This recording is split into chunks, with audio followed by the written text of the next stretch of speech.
Assalamualaikum warahmatullahi wabarakatuh. Saudara-saudaraku sebangsa setanah air yang saya cintai, saya banggakan.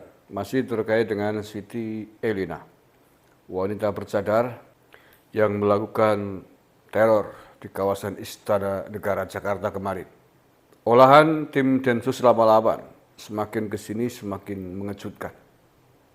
Selain sejumlah barang bukti yang sudah dikumpulkan, diantaranya 4 buah pistol, ternyata dia memang hidup di lingkungan orang yang sudah terpapar radikal akut.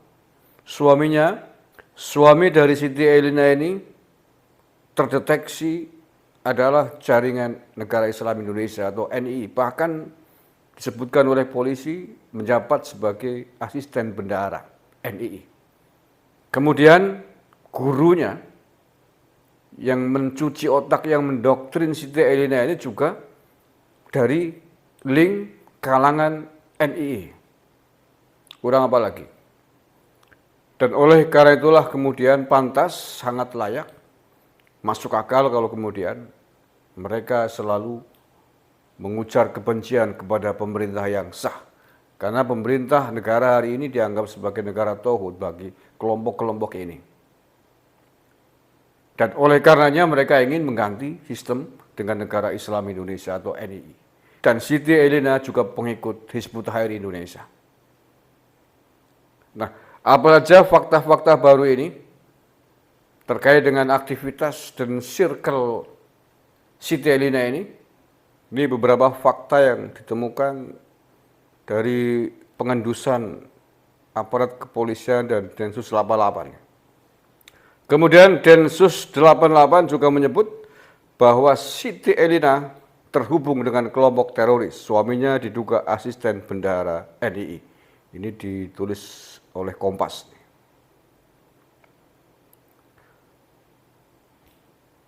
Densus 88 menyebut pelaku terhubung dengan kelompok teroris. Dalam penyelidikan ini, Densus 88 menemukan 2 orang lainnya berinisial BU yang merupakan suami pelaku dan JM, guru yang mendoktrin tindakan pelaku. Sebelumnya aksi pelaku yang diduga berusaha menerobos masuk ke istana berhasil digagalkan pas Pampres dan langsung diserahkan ke polisi untuk dilakukan proses hukum. Meski sejak lahir tinggal di kawasan itu, tak banyak warga yang mengenal karena jarang bergaul. Ya, biasanya kalau orang sudah masuk dalam circle ini, dalam kelompok ini, pasti akan menutup diri karena takutan jati dirinya terbongkar. Mereka akan menutup diri dimanapun. Bahkan kalau orang tuanya dianggap berseberangan, dia juga akan menjauhkan diri dari orang tua. Pada kelompok tertentu yang sudah sangat-sangat parah tingkat radikalismenya, bahkan orang tua sendiri bisa dikafirkan kalau tidak sejalan dengan tujuan mereka. Siti Elina mengaku dapat wangsit masuk surga sebelum terobos istana. Aduh, ntar saya baca dulu. Siti Elina disebut sempat mendapat mimpi atau wangsit sebelum melakukan aksinya yang berupaya menerobos istana negara. Keterangan yang bersangkutan seperti mendapat mimpi-mimpi atau wangsit. Jadi yang bersangkutan mimpi masuk surga, masuk neraka, kata Kabag Bantuan Operasi Densus 88, Aswin Sergar. Disampaikan Aswin, mimpi ataupun wangsit itulah yang kemudian mendorong Siti untuk nekat mencoba masuk ke dalam istana negara. Sehingga sampai kepada kesimpulan dia harus menegakkan ajaran yang benar, ujarnya. Mimpi itu belum tentu benar, bro. Kalaupun benar mimpinya, perintahnya benar, belum tentu yang memerintahkan adalah benar. Bisa jadi belis yang ngajarin, yang perintah, yang masuk dalam mimpimu. Oh, dikira sih, walah. Pelik, bro, dikira kamu mimpi, di dalam mimpimu disuruh pergi ke istana, dikira malaikat yang bisikin kamu. Walah. Kalau tujuannya mimpi itu membisikkan agar kamu suruh nembak presiden, itu dipastikan itu bukan mimpi yang hak, bukan perintah yang hak. Itu bisikan makhluk khawarij mungkin dari tanah gurun. Hantu Khawarij. Makhluk-makhluk gentayangan gurung.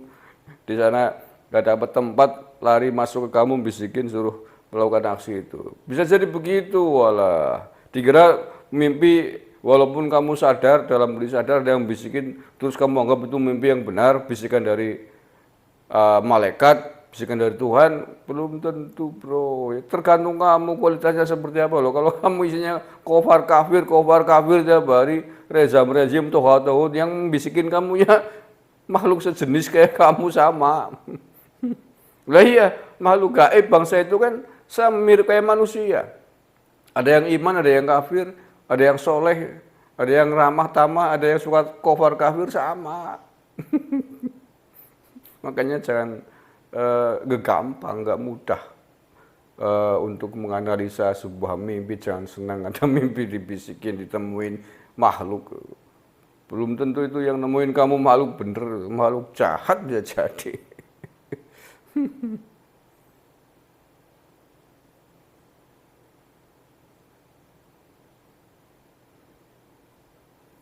Densus 88 terus melakukan pengembangan dan menemukan ada 2 orang lainnya yang diduga terlibat jaringan terorisme.